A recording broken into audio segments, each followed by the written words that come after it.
ഇന്നത്തെ വീഡിയോ മഴയൊന്ന് ഒതുങ്ങിയപ്പോൾ ഒരു ചക്ക വറുത്ത് കഴിച്ചാലോ എന്ന ആലോചനയുമായി ഇറങ്ങിയതായിരുന്നു കേട്ടോ. അപ്പോൾ ഇതാ പ്ലാവിൻ്റെ അടുത്തെത്തിയിട്ടുണ്ട്. ഒരുപാട് ചക്കയുണ്ട്.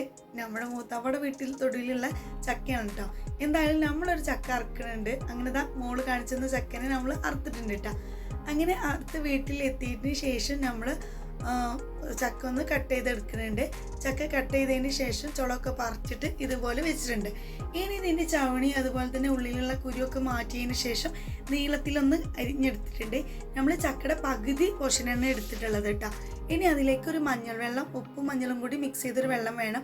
അതിനായിട്ട് ഇതാ ഒരു 1/2 ടീസ്പൂൺ അളവിൽ ഉപ്പും ഒരു 1/4 ടീസ്പൂൺ അളവിൽ മഞ്ഞൾപ്പൊടിയും കൂടി മിക്സ് ചെയ്ത് കൊടുക്കുക. അതിലേക്ക് ഒരു 1/2 കപ്പ് അളവിൽ വെള്ളം കൂടി ഒഴിച്ചിട്ട് നന്നായിട്ട് മിക്സ് ചെയ്ത് കൊടുക്കുക കേട്ടോ. ഈ സമയത്ത് ഉപ്പിൻ്റെ അളവൊന്ന് ചെക്ക് ചെയ്യുക കേട്ടോ. നമ്മൾ എത്രയാണ് ക്വാണ്ടിറ്റി എടുക്കുന്നത് അതിനനുസരിച്ചിട്ടാണ് ഇത് റെഡിയാക്കി എടുക്കേണ്ടത്. ഇനി ഒരു ഉരുളി അടുപ്പത്ത് വെച്ചിട്ടുണ്ടായിരുന്നു. അതിലേക്ക് വെളിച്ചെണ്ണ ചേർത്തിട്ടുണ്ട്. വെളിച്ചെണ്ണ നന്നായിട്ട് ചൂടായതിന് ശേഷം നമുക്ക് ഇതുപോലെ ഓരോ പോർഷനായിട്ട് ഇട്ട് കൊടുക്കുക കേട്ടോ.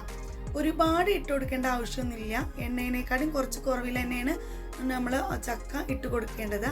അതിനുശേഷം നന്നായിട്ട് ഈ ബബിൾസ് ഒരുവിധം ഒന്ന് കുറഞ്ഞതിന് ശേഷം ഇതിലേക്ക് നമുക്ക് മഞ്ഞളും അതുപോലെ തന്നെ ഉപ്പും കൂടി മിക്സ് ചെയ്ത വെള്ളം കുടഞ്ഞു കൊടുക്കുക കേട്ടോ.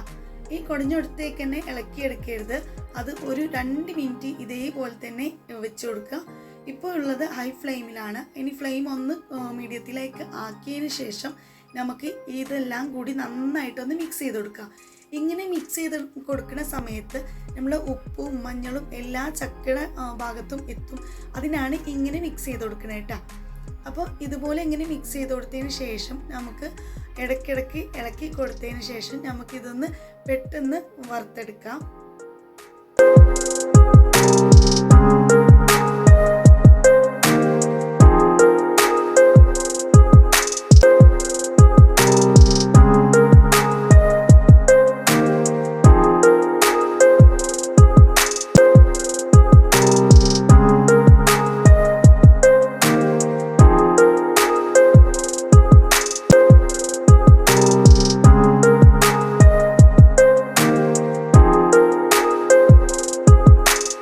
ഇടയ്ക്കിടയ്ക്ക് ഇളക്കി കൊടുത്തിട്ട് ഇതാ ഇപ്പോൾ ബ്രൗൺ കളർ ആവാൻ തുടങ്ങിയിട്ടുണ്ട് കേട്ടോ.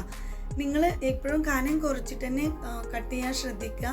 ഞാൻ ഇതുപോലെയാണ് കട്ട് ചെയ്തെടുക്കാറുള്ളത്. ഒരുപാട് കനത്തിലല്ല, എന്നാൽ ഒരുപാട് തിന്നായിട്ടും അല്ലാത്ത രീതിയിൽ ആണ് കട്ട് ചെയ്തെടുക്കാറുള്ളത്. ഇപ്പോൾ നന്നായിട്ട് തന്നെ ഗോൾഡൻ ബ്രൗൺ കളറായിട്ടുണ്ട്. ഇനി നമുക്കിതൊന്ന് കോരി മാറ്റാം. ചെറിയ ചൂടിൽ തന്നെ ഒന്നും കൂടി ഇത് ക്രിസ്പി ആവും കേട്ടോ പുറത്തെടുത്താൽ തന്നെ. അപ്പോൾ വളരെ എളുപ്പത്തിൽ തന്നെ നമ്മൾ ഉണ്ടാക്കിയെടുക്കാം. പക്ഷേ ചക്ക ക്ലീൻ ചെയ്യുന്ന ഒരു ഭാഗം മാത്രമേ ഉള്ളൂ കുറച്ച് റിസ്ക്കുള്ള ഭാഗം. ബാക്കി പെട്ടെന്ന് തന്നെ ആകും. ഇനി നമ്മൾ ശ്രദ്ധിക്കേണ്ട ഒരു കാര്യം എന്താണെന്ന് വെച്ചാൽ ചക്ക ഒരുപാട് കട്ട് ചെയ്ത് വെക്കാതെ ഒരു 3 പ്രാവശ്യമൊക്കെ ചട്ടിയിൽ ഇട്ട് കൊടുക്കാനാകുന്ന സമയമാകുമ്പോഴത്തേന് നമ്മൾ ഇത് പൊരിച്ചെടുക്കാൻ തുടങ്ങണം കേട്ടോ. ഒരുപാട് ഇങ്ങനെ വെയിറ്റ് ചെയ്തിട്ടുണ്ടെങ്കിൽ ചക്ക കുഴഞ്ഞു പോകാൻ സാധ്യതയുണ്ട്. നന്നായിട്ട് മഴയുള്ള സമയമാണല്ലോ, അതുകൊണ്ടാണ് പറയണത്. അങ്ങനെ ഒരു വട്ടം നമ്മൾ ചട്ടിയിലിട്ടത് മുഴുവനായിട്ട് കോരിയെടുത്തിട്ടുണ്ട്. അതുപോലെ ബാക്കിയുള്ളതും ഇത് ഇങ്ങനെ തന്നെ ചെയ്തെടുത്തിട്ടുണ്ട് കേട്ടോ. വളരെ സിമ്പിളായിട്ടും നല്ല ടേസ്റ്റിയുമായിട്ട് ഇങ്ങനെ ചെയ്തെടുക്കുമ്പോൾ നമുക്ക് ചക്കവറവ് കിട്ടും. എന്തായാലും ഇതുവരെ നിങ്ങൾ ഈ ഒരു രീതിയിൽ ട്രൈ ചെയ്ത് നോക്കിയിട്ടില്ലെങ്കിൽ ട്രൈ ചെയ്ത് നോക്കണം. ഒരുപാട് ചാനലിൽ പല രീതിയിലും ചക്കവറവ് കണ്ടിട്ടുണ്ട്. അപ്പോൾ നമ്മളെ ചാനലിൽ ഇതുവരെ ഞാൻ ചക്കവറവൊന്നും ഇട്ടിട്ടുണ്ടായിരുന്നില്ല. അതുകൊണ്ടാണ് നിങ്ങൾക്ക് കാണിച്ചു തരുന്നത് കേട്ടോ. ഞാൻ എപ്പോഴും ഇങ്ങനെയാണ് ചെയ്തെടുക്കാറുള്ളത്. എങ്ങനെയാണ് ചെയ്തെടുക്കാറുള്ളതെന്ന് കമൻറ്റ് ബോക്സിൽ മറക്കരുത് കേട്ടോ. അങ്ങനെ ഇതാ മുഴുവനും ഇതാ റെഡിയാക്കി എടുത്തിട്ടുണ്ട്. ഇതിൻ്റെ ക്രിസ്മസ് ഞാൻ കാണിച്ചു തരാം.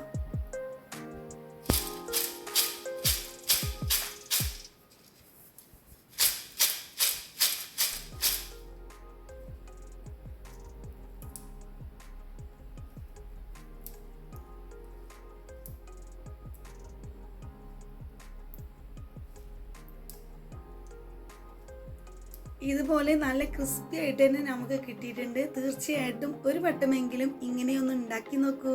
ഉണ്ടാക്കി നോക്കിയിട്ട് നിങ്ങൾക്ക് ഇഷ്ടപ്പെടുകയാണെങ്കിൽ നിങ്ങൾ സബ്സ്ക്രൈബ് ചെയ്യാനും അതുപോലെ തന്നെ ലൈക്ക് ചെയ്യാനും മറക്കരുത്. ഇതുപോലുള്ള വീഡിയോയുമായി വീണ്ടും കാണാം ഇൻഷാ അല്ലാഹ്.